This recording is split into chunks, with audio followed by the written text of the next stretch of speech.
ശരിയേ കൂടുതൽ ആമുഖമൊന്നും ഇല്ലാതെ പറയാം. രേണുസുതി തന്നെയാണ് വിഷയം. ശരി, ആമുഖത്തിന്റെ ആവശ്യമുണ്ടെന്ന് തോന്നുന്നില്ല. അത് കാര്യം പറയുമ്പോൾ തന്നെ എന്തായിരിക്കും എന്ന് ഊഹിക്കാമല്ലോ അതാവുമ്പോൾ. അതെ, അതായത് ഇപ്പോഴും ഭയങ്കര രീതിയിലുള്ള വിമർശനങ്ങളാണ് രേണുസുതി ഏറ്റുവാങ്ങിക്കൊണ്ടിരിക്കുന്നത്. അത് ആളുകൾക്കൊക്കെ ഒരുപാട് മാറ്റം വന്നിട്ടുണ്ട്, ഒരുപാട് സപ്പോർട്ടേഴ്സ് ഒക്കെ ഒപ്പം വന്നിട്ടുണ്ട്. പക്ഷെ എങ്കിലും യൂട്യൂബേഴ്സ് അവർക്ക് കണ്ടന്റ് ചില യൂട്യൂബേഴ്സ് അവർക്ക് കണ്ടന്റ് വേണ്ടത് കൊണ്ടാണോ എന്തോ അവര് രേണുസുതിയെ വിടാൻ തയ്യാറല്ല. ഇപ്പൊ ഇത് കാണുമ്പം പലരും ചോദിക്കും നിങ്ങളും അങ്ങനെ തന്നെയല്ലേ, ബട്ട് സ്റ്റിൽ ഞങ്ങൾ അങ്ങനെ അല്ല കേട്ടോ. ഇനിയിപ്പോൾ നിങ്ങൾ അങ്ങനെ വിചാരിച്ചാലും കുഴപ്പമില്ല, അത് ഉദ്ദേശിച്ചല്ല പറയുന്നത്. പക്ഷേ ചില കാര്യങ്ങൾ കാണുമ്പോൾ പറയാതിരിക്കാൻ പറ്റുന്നില്ല. അതുകൊണ്ടാണ്, അതായത് ഒരു സ്ത്രീ അവരുടെ ചിലരുടെ വാക്കുകളിൽ നിന്ന് തന്നെ മനസ്സിലാവുകയാണ് അവരൊരു സ്ത്രീ ആയതുകൊണ്ടാണ് ഈ രീതിയിൽ സംസാരിക്കുന്നത്. അടങ്ങ് ഇങ്ങനെയുള്ള വാക്കുകളാണ് ഉപയോഗിക്കുന്നത്. അതായത് രേണുസുതി ഇൻഡിപെൻഡന്റ് ആയിട്ട് സ്വന്തമായിട്ട് ജോലി ചെയ്യുന്നു, അവരെ പലരും വിളിക്കുന്നു, അവർ ഇന്റർവ്യൂ കൊടുക്കുന്നു, അവരുടേതായ ലൈഫ് മുന്നോട്ട് പോകുന്നു. അതൊന്നും ചില ആളുകൾക്ക്, ചില യൂട്യൂബേഴ്സിന്, അല്ലെങ്കിൽ അതൊന്നും വലിയ പ്രായമായവർ പോലും അല്ല, ചില യങ്സ്റ്റേഴ്സ് ആയിട്ടുള്ള യൂട്യൂബേഴ്സിന് അങ്ങോട്ട് ഇഷ്ടപ്പെടുന്നില്ല. എന്താ ശാരിക ഇങ്ങനെ? വേറൊന്നുമല്ല, ഇതിനെ നമുക്ക് നമ്മുടെ ഒരു സാറ്റലൈറ്റ് നമ്മുടെ ഒരു ഓൺലൈൻ വാർത്താ ചാനൽ ആയതുകൊണ്ട് ഇതിന്റെ പേര് എനിക്ക് പറയാൻ പറ്റത്തില്ല ഇവരുടെ പ്രശ്നം എന്താണെന്ന്, ഇവരുടെ പ്രശ്നം എന്താണെന്ന്. കാരണം എൻ്റെ ചാനലായിരുന്നു ഞാൻ എന്തെങ്കിലുമൊക്കെ പറഞ്ഞാൽ, ഇതൊരു ന്യൂസ് പ്ലാറ്റ്ഫോം ആയതുകൊണ്ടും അതിൻ്റെതായ ഒരു സ്റ്റാൻഡേർഡ് കീപ്പ് ചെയ്യുന്നതുകൊണ്ട് നമുക്കതിനെ പറയാം. നമുക്കറിയാം നമ്മൾ രേണുസുതിയെ സപ്പോർട്ട് ചെയ്തോ അല്ലെങ്കിൽ അവരെ അങ്ങനെയല്ല, അത് അവരൊരു സ്ത്രീയാണ്, അവരൊരു സോഷ്യൽ മീഡിയ ഇൻഫ്ലുവൻസറാണ്. അവരെ വളഞ്ഞിട്ട് ആക്രമിക്കുന്ന സൈബർ കുറ്റകൃത്യം എന്ന് തന്നെ നമുക്ക് പറയേണ്ടി വരും. അങ്ങനെയുള്ളവർ നമുക്ക് ഒരിക്കലും സപ്പോർട്ട് ചെയ്യാൻ പറ്റില്ല. ഇനി എന്ത് രേണുസുതി ആരും ആയിക്കോട്ടെ. നമുക്കറിയാം, നമ്മൾ എലിസബത്തിന്റെ കേസ് എല്ലാവരും ചോദിച്ചിട്ടുണ്ട്, ഫോക്കസ് ന്യൂസിന് എന്താ എലിസബത്തിന്റെ PR ആണോ, ഡോക്ടർ എലിസബത്തിന്റെ? അല്ല, ഒരു സ്ത്രീ അനുഭവിച്ച അട്രോസിറ്റീസ് മറ്റാരും അഡ്രസ്സ് ചെയ്യാനില്ലാഞ്ഞപ്പോൾ നമ്മൾ ഓൺലൈൻ ചാനലായിട്ടുള്ള news channel Focus T V അതിനെ അഡ്രസ് ചെയ്തു. ഞങ്ങളത് കണ്ടിന്യൂസ് ആയിട്ട് ചെയ്തു. അത് എലിസബത്ത് അതിന്റെ ആ ഒരു കാര്യം വിടുന്നത് വരെയും ഫോക്കസ് അതിനെ ഫോളോ അപ്പ് ചെയ്തുകൊണ്ടേയിരുന്നു. നമ്മൾ ഒരു തരത്തിലും എലിസബത്തിനെ വിട്ടില്ല. അവരുടെ എല്ലാ കാര്യങ്ങളും അപ്ഡേറ്റ്, അവരുടെ സന്തോഷവും സങ്കടങ്ങളും ഫ്രസ്ട്രേഷൻസും എല്ലാം എടുത്ത് ചർച്ച ചെയ്ത ആൾക്കാരാണ് നമ്മൾ. അപ്പൊ അതുകൊണ്ട് നമ്മൾ ന്യായത്തിന്റെ ഭാഗത്ത് എല്ലായ്പ്പോഴും നിൽക്കും. അപ്പൊ രേണുസുതിയെ സംബന്ധിച്ചിടത്തോളം അവരാരും ഉപദ്രവിക്കുന്നില്ല, അവരാരുടെയും വീട്ടിലേക്ക് കടന്നാക്രമിക്കുന്നില്ല, അവരാരെയും വ്യക്തിഹത്യ ചെയ്യുന്നില്ല.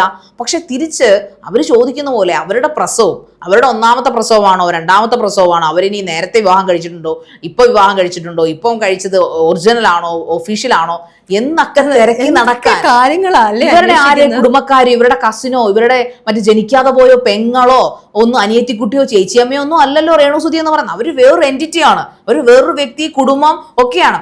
എന്തിന് ഈ സത്യത്തിൽ കഴിഞ്ഞ ദിവസം ഈ ഒരു വ്ളോഗറുടെ, നമ്മൾ ആ വ്ളോഗറുടെ പേര് പരാമർശിക്കുന്നില്ല, താങ്കൾ പറഞ്ഞ പോലെ ഒരു യുവ വ്ളോഗർ സുധിച്ചേട്ടനെ കുറിച്ച് പോലും പറയുന്ന കേട്ട് സത്യത്തിൽ കഷ്ടം തോന്നി. അതായത് കോമഡി സ്റ്റാർസിന്റെ മൂലക്കിരുന്ന ഒരു വ്യക്തി എങ്ങനെ പറയാൻ സാധിക്കുന്നു ഇതൊക്കെ അല്ലേ? മരിച്ചുപോയില്ലേ, ആഫ്റ്റർ ഓൾ അദ്ദേഹം നോമോർ ആണല്ലേ, അദ്ദേഹം മരിച്ചുപോയി. അദ്ദേഹത്തെ കുറിച്ച് പറയുന്നത് ഒരു മനസ്സിലോ ബഹുമാനമില്ലെങ്കിൽ പുറമേയെങ്കിലും അറ്റ്ലീസ്റ്റ് ഈ സോഷ്യൽ മീഡിയ ഇൻഫ്ലുവൻസ് എന്ന് പറയുന്ന 10 പേര് കാണുന്നതല്ലേ നിങ്ങളുടെ ചാനലൊക്കെ. അപ്പോൾ സ്വാഭാവികമായിട്ടും നമുക്ക് പറയുമ്പോൾ അങ്ങനെ ഒരു ആർട്ടിസ്റ്റ് ആയിരുന്നു അദ്ദേഹം മരിച്ചുപോയി. അപ്പൊ സുധി അത്ര പ്രശസ്തനൊന്നും അല്ല, അതായത് രേണുസുതി സുധിയുടെ പേരും വെച്ച് കയറുന്നൊന്നും അല്ല, അവർ ഈ കോമാളിത്തരങ്ങളൊക്കെ കാണിച്ച് കയറുന്നു സമർത്ഥിക്കാനാണ് പുള്ളിക്കാരൻ ശ്രമിച്ചത്. ക്ലിയർ കട്ട് ഓഫ് ജലസിയാണ്. ഇപ്പൊ നമ്മൾ ജലസി എന്ന് പറയുമ്പോൾ തീർച്ചയായിട്ടും എനിക്ക് അവരോട് എന്തിനാ ജലസി എന്നൊക്കെ ചോദിക്കും. ബട്ട് സ്റ്റിൽ ഇവിടെ അത് തന്നെയാണ്. ഇൻഡിപെൻഡന്റ് ആയിട്ടുള്ള ഒരു വിമൻ അവരുടെ ഇഷ്ടത്തിന്, അവരുടെ താല്പര്യങ്ങൾക്കും, അവരുടെ പാഷൻ ഫോളോ ചെയ്ത് സ്വന്തമായി ജോലി ചെയ്യുന്നു. അവരെ ഇന്റർവ്യൂസിന് വിളിക്കുന്നു, അവർ പോയിരിക്കുന്നു. അതായത് ഈ ഇന്റർവ്യൂസിന് വിളിക്കുമ്പോൾ സ്വാഭാവികമായിട്ടും രേണുസുതിക്ക് പ്രേക്ഷകർ ഉണ്ട് എന്നുള്ള തിരിച്ചറിവ് കൊണ്ട് തന്നെയാണല്ലോ അവര് ഇന്റർവ്യൂവിന് വിളിക്കുന്നത്. അപ്പോൾ രേണുസുതി സ്വാഭാവികമായിട്ടും അവർക്ക് പണത്തിന്റെ ആവശ്യമുണ്ട്, അവർ പോകുന്നു, അവർ ജോലി ചെയ്യുന്നു, അവരുടെ കാര്യങ്ങളെല്ലാം ഭംഗിയായിട്ട് പോകുന്നു. അതിന്റെ ഇടയിലൂടെ ഇന്റർവ്യൂസിന് വിളിക്കുമ്പോൾ അവരതും അവരെയും ബുദ്ധിമുട്ടിപ്പിക്കാതെ അവർ പോയി അവരുടെ ജോലി ചെയ്ത് തിരികെ വരികയാണ്. പക്ഷെ ഇതൊന്നും കാണുന്ന ആളുകൾക്ക് അവർക്ക് കണ്ടന്റ് വേണം. പക്ഷേ രേണുസുതി നല്ല രീതിയിലൊന്നും പോകാൻ പാടില്ല. രേണുസുതി സ്റ്റിൽ ആ മോശമായിട്ട്, അല്ലെങ്കിൽ ആ തുടക്കത്തിലുണ്ടായിരുന്ന ആ നെഗറ്റീവ് കമന്റ്സ് മാത്രമായിരുന്നെങ്കിൽ കുറച്ചധികം നാളുകളിലേക്കുള്ള കണ്ടന്റ് ആയേനെ. ഒരു പക്ഷെ അതുകൊണ്ടായിരിക്കും ഇപ്പം കുറച്ച് പോസിറ്റീവ് ആളുകൾ പോസിറ്റീവ് സൈഡിലൂടെ കണ്ട് രേണുസുതി ഒത്തിരി ബെറ്റർ ആവുന്നുണ്ടെന്നും നല്ല രീതിയിലാണ് കാര്യങ്ങൾ ചെയ്യുന്നതെന്നും പറയാനും ഇപ്പോൾ ആളുകളുണ്ട്. ഒരു പക്ഷെ അതായിരിക്കും ഇവരുടെ ഒരു ഹിഡൻ അജണ്ട എന്തായിരുന്നു എന്ന് എനിക്ക് തോന്നിയിട്ടുള്ളത്. പലപ്പോഴും ഇങ്ങനെയുള്ള കമന്റ്സ് കേൾക്കുമ്പോൾ സ്വാഭാവികമായിട്ട് കുറച്ച് കഴിയുമ്പോൾ ഇതൊക്കെ അങ്ങ് നിർത്തും. അറ്റ്ലീസ്റ്റ് അദ്ദേഹം ഈ സുധിയുടെ ഭാര്യയാണ്, അദ്ദേഹം ഒരു വലിയ മിമിക്രി ആർട്ടിസ്റ്റ് ആയിരുന്നു, അദ്ദേഹത്തിന്റെ പേര്, പിന്നെ അവർക്ക് 2 മക്കളുണ്ട്, ഒരു പയ്യൻ കുഞ്ഞാണ്, മറ്റത് +2കാരനാണ്, അവൻ അതിലേക്ക് എത്തുന്നതേ ഉള്ളൂ. അപ്പം ഇത്രയൊക്കെ വൃത്തികേടുകൾ പറഞ്ഞ് അതിനെ അങ്ങോട്ടിട്ട് വലിച്ചു കീറി കഴിയുമ്പോൾ കുറച്ച് കഴിയുമ്പോൾ രേണുസുതി പണി നിർത്തി പോകുമെന്നാണ് ഇവർ വിചാരിച്ചിരുന്നത്. പക്ഷെ സംഭവം നേരെ ഉൾട്ടയാണ് അടിച്ചത്. അതായത് ഇതെല്ലാം രേണുസുതി അതൊരു മരുന്നാക്കി, അതായത് ഒരു ഉത്തേജനമായിട്ട് ഏറ്റെടുത്തുകൊണ്ട്, അത് അവരുടെ ഒരു പവർ പാക്ഡ് ആയിട്ട് ഏറ്റെടുത്തുകൊണ്ട് അവരങ്ങ് കസറി. അതുകൊണ്ട് തന്നെ ഇന്നിപ്പോ ഞാൻ പറഞ്ഞല്ലേ, ഒരു മന്ത്രിയുടെ കയ്യിൽ നിന്നൊക്കെ അവാർഡ് വാങ്ങിക്കണമെങ്കിൽ എന്തായാലും അവർക്ക് കുറച്ചെങ്കിലും ഒരു ക്രെഡിബിലിറ്റി ഉണ്ടല്ലോ. അവർ അവാർഡ് കൊടുക്കണമെങ്കിൽ ബെസ്റ്റ് ഇൻഫ്ലുവൻസർ ഒക്കെ ഉള്ള മറ്റെല്ലാ ഏത് മേഖല, അത് ഫുഡ് ബ്ലോഗേഴ്സ് ആയാലും ട്രാവൽ ബ്ലോഗേഴ്സിനെയും ഫാമിലി ബ്ലോഗേഴ്സിനെയും ഒക്കെ പിന്തള്ളി രേണുസുതി അവാർഡ് വാങ്ങിച്ചു. സോ അതൊന്നും ഇവർക്ക് അങ്ങോട്ട് പിടിക്കുന്നില്ല. അവര് വിചാരിച്ച കോർട്ടില് ബോൾ ചെയ്യുന്ന വീണില്ല എന്നാണ് കറക്റ്റ്. റിയൽ ആയിട്ട് നമുക്ക് ഇതിനെ ഒരു ഇൻഫ്ലുവൻസർ ആയിട്ട് കാണാം. കാരണം ഒരു ഇൻഫ്ലുവൻസർ എന്ന് പറയുമ്പോൾ ഇതുപോലുള്ള വിമർശനങ്ങൾ നേരിടാനും എന്ത് കേട്ടാലും പിൻവാങ്ങാതെ ധൈര്യത്തോടെ മുന്നോട്ട് പോകേണ്ട ഒരാൾ കൂടിയാണെന്ന് അവിടെ തെളിയിച്ചു തരിക. തീർച്ചയായിട്ടും രേണുസുതി അവിടെ കഥകൾ പറഞ്ഞിട്ടുണ്ട്. ഞാൻ ചോദിക്കില്ല, കലാഭവമണി പറഞ്ഞു കരഞ്ഞിട്ടില്ലേ? എത്രയോ ആൾക്കാർ പറഞ്ഞു കരഞ്ഞു, എത്രയോ കലാകാരന്മാർ പറഞ്ഞു കരഞ്ഞിട്ടുണ്ട്. വേടൻ പറയുന്നില്ലേ? എത്രയോ ആൾക്കാർ അവരുടെ ബാല്യത്തെക്കുറിച്ചും അവർ നടന്നു വന്ന വഴികളെക്കുറിച്ചും അവരനുഭവിച്ച പട്ടണയെക്കുറിച്ചും ഉടുതുണിക്കും മറുതുണി ഇല്ലാതെ ജീവിച്ചതിനെ കുറിച്ച് അത് തന്നെ രേണുസുതി. അപ്പൊ രേണുസുതി പറയുമ്പോൾ മാത്രമാണ് ഇത്ര ചൊറച്ചില്ലതാ. രേണുസുതി പറയുന്നുണ്ട്, പലരിടയ്ക്കൊന്നും ഞാൻ യാചിച്ചു വാങ്ങിയ അവര് സൗജന്യമായിട്ട് തന്ന ഉടുപ്പുകളാണ് ഞാനിട്ട് ഷൂട്ടിന് പോകുന്നത്. അത് പറയുമ്പോൾ അതിന് ഇത്ര ട്രോളാണ് എന്തിരിക്കുന്നു എന്ന് എനിക്ക് എപ്പോഴും തോന്നുന്നു. അവരുടെ കഥയാണ് അവർ പറഞ്ഞത്, അവരുടെ വ്യസനമാണ് അവർ പറഞ്ഞത്. അവർക്ക് പൈസ ഉണ്ടെങ്കിൽ അവരുടെ വീട്ടിൽ BMW വേണ്ട, അറ്റ്ലീസ്റ്റ് ഒരു സ്വിഫ്റ്റ് എങ്കിലും ഉണ്ടെങ്കിൽ അവരുടെ കയ്യിൽ ഒരു 10 ലക്ഷം 5 ലക്ഷം രൂപ ബാങ്ക് ബാലൻസ് ഉറപ്പില്ല. അവർക്ക് ഇങ്ങനെ ഇറങ്ങേണ്ട ആവശ്യമില്ല. അവരെ സ്വന്തമായിട്ടൊരു ട്രൂപ്പ്, അവരുടെ നാടകക്കാരിയും കൂടെയാണ്. സ്വന്തമായിട്ടൊരു ചാനൽ മാത്രം വെച്ചുകൊണ്ട് അവർ സ്റ്റാർട്ട് ചെയ്ത് മുന്നോട്ട് പോയി. അപ്പൊ ചാനൽ പോലും കുറേയധികം വീഡിയോസും ഷോർട്ട് ഫിലിംസും ഒക്കെ വൈറലായതിനു ശേഷമാണ് രേണുസുതി സ്വന്തമായിട്ട് ചാനൽ പോലും സ്റ്റാർട്ട് ചെയ്തത്. അപ്പോൾ ഈ സത്യത്തിൽ ഈ കാണിക്കുന്ന സൈബർ ഈ അവരെ പറയേണ്ട പേര് പിന്നെ നീ അത് പറയരുതെന്ന് പറഞ്ഞുകൊണ്ട് മാത്രം ഞാൻ പറയാത്തതാണ്. ഈ സൈബർ ടീമുകൾ, ഈ സൈബർ കളിയാക്കൽ ടീമുകൾ, അവരെ ശരിക്കും പറഞ്ഞാൽ എന്താണ് ചെയ്യേണ്ടത്? സൈബർ അറ്റാക്കുകൾ എന്ന് വേണമെങ്കിൽ പറയാം അല്ലേ? സൈബർ അബ്യൂസേഴ്സ് അങ്ങനെയാണ് പറയേണ്ടത്. സൈബർ അബ്യൂസേഴ്സ് അതാണ് കുറച്ചൊരു സ്റ്റാൻഡേർഡ്. അവർ ശരിക്കും രേണുവിനെ വിറ്റ് കാശാക്കിക്കൊണ്ടിരിക്കുകയാണ്.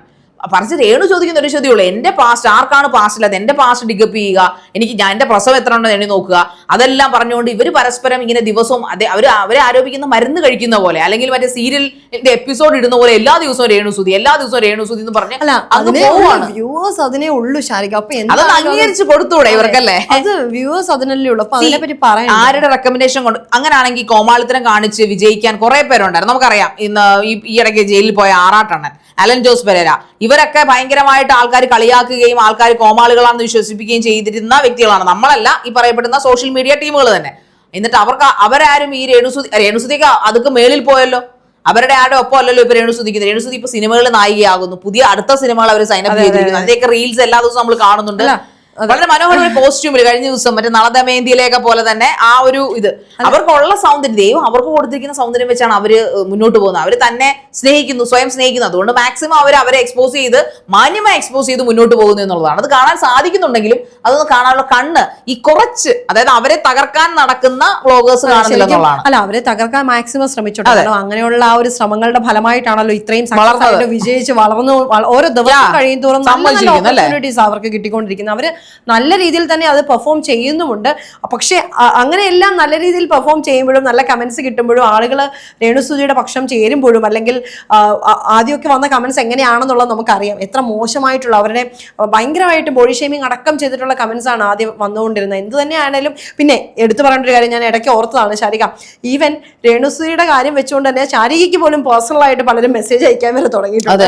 അതെ, രേണുസുതി ഇന്റർവ്യൂ ചെയ്തതിന്റെ പേരിൽ ഏറ്റവും കൂടുതൽ തെറികേട്ട ഒരു ഇന്റർവ്യൂർ ഞാനായിരിക്കും. ഒരുപാട് ആങ്കേഴ്സ് അവരെ ഇന്റർവ്യൂ ചെയ്തിട്ടുണ്ടെങ്കിലും അവരെ ഇന്റർവ്യൂ ചെയ്തതിന്റെ പേരിൽ, അതായത് ഞാൻ ഇതിനു മുമ്പും ചർച്ചയിൽ പറഞ്ഞിട്ടുണ്ട്, ഞാൻ ഇന്റർവ്യൂ ചെയ്യുന്നതിന് തൊട്ട് മുമ്പ് വരെ നെഗറ്റീവുകൾ കൊണ്ട് കൊല്ലാക്കൊല ചെയ്തുകൊണ്ടിരുന്ന അവരെ ഞാൻ ഈ നെഗറ്റീവ് ഇപ്പോഴും